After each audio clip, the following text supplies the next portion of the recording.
Why, hello YouTube, it's Gareth here again for another weekly video. Yes, I know I'm back annoying you again. Get that man off my TV, you're saying, or your wife's saying. So I do apologise. Anyway, so today I thought I'd just show off my my latest eBay purchase. I've been selling a few guitars that I haven't been using for a while, so I thought I've been really fancying getting myself a Les Paul style guitar. I've been playing Strats for the last 15 years and Telecasters. So it's been quite an adjustment actually, getting used to how thick the sound is on a Les Paul compared to like a humbucker Strat or Telecaster, which is quite surprising. I mean, it's absolutely great. I mean, listen to that,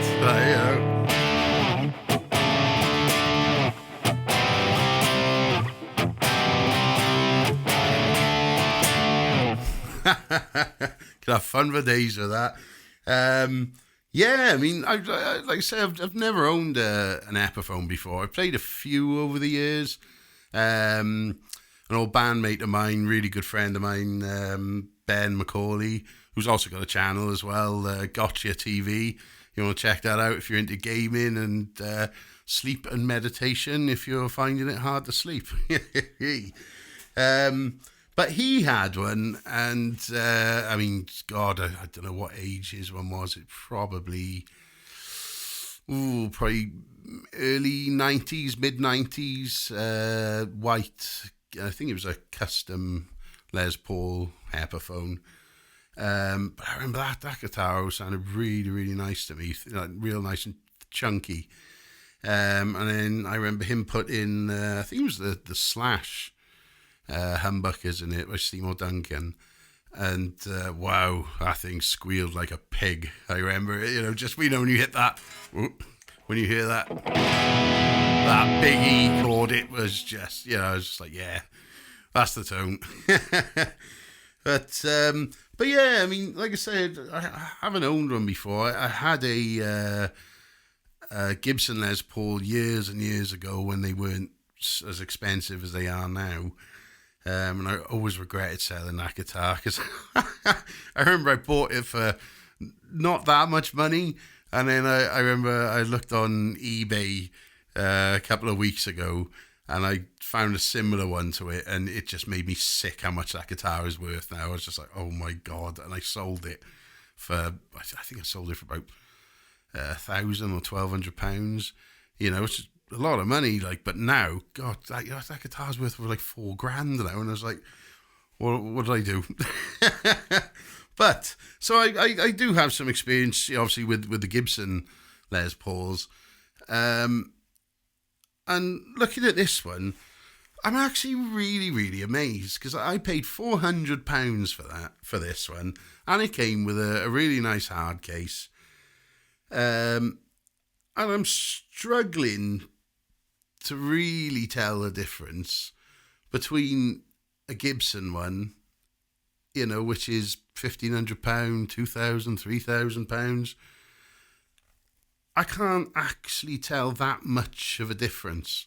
I can tell the pickups, and there's absolutely nothing wrong with the pickups, but, that's the only thing I can really hear. I mean, you can hear for yourself, yeah. I mean, these pickups, they're fat,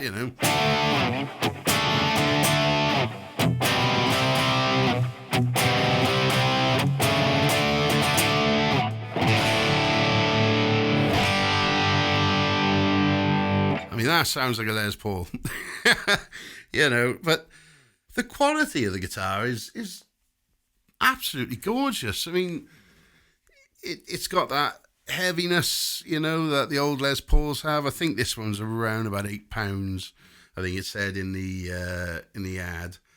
But it's got this absolute, I'll see if I can show you now, this gorgeous honeyburst flame maple top on it.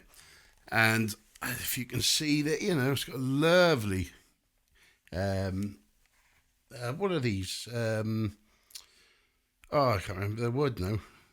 mahogany. This is it's a lovely mahogany bit of wood.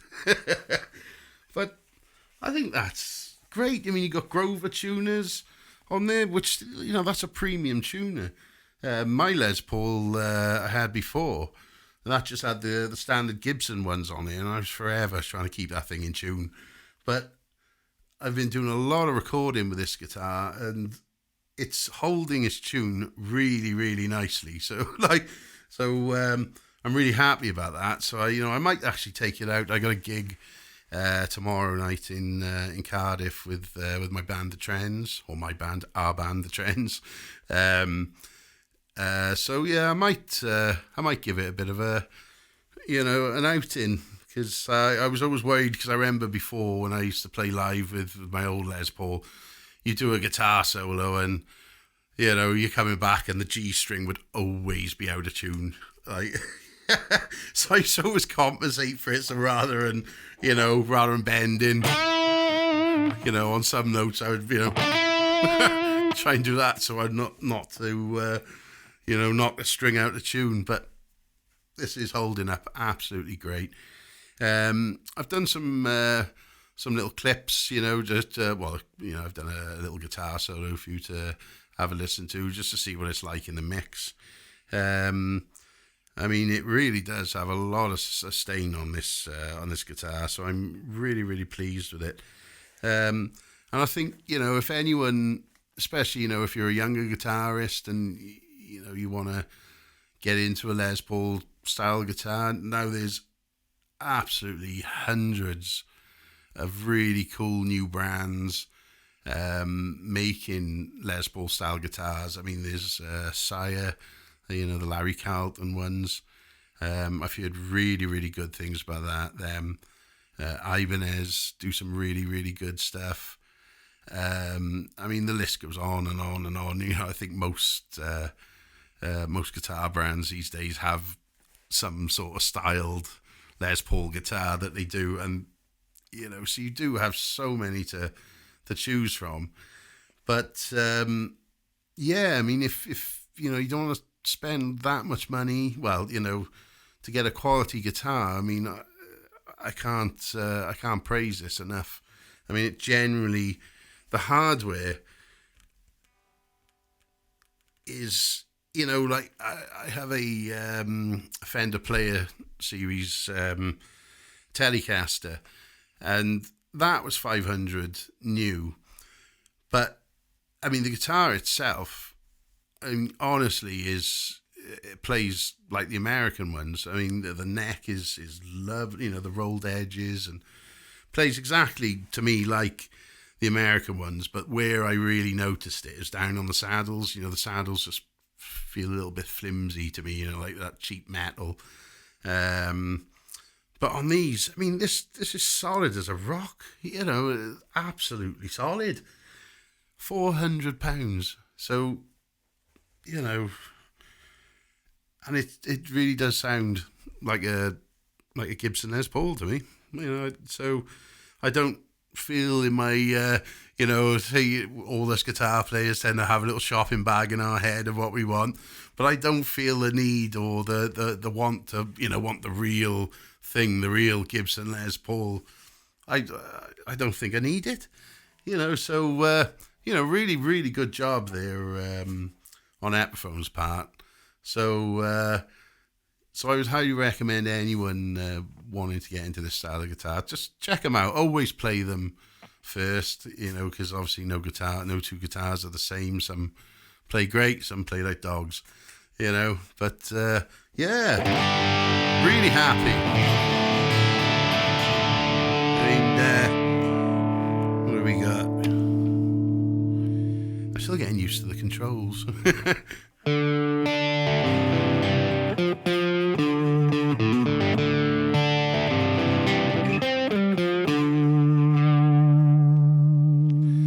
And we've got coil taps, so we can make them single coils. Let's just turn them down a bit.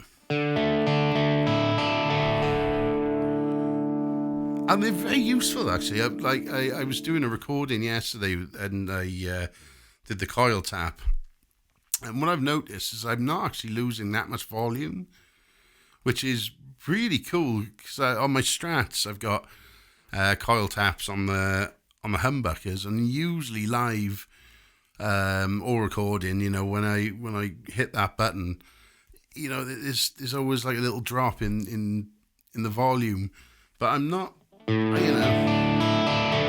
I haven't noticed it on this, which is great, very useful.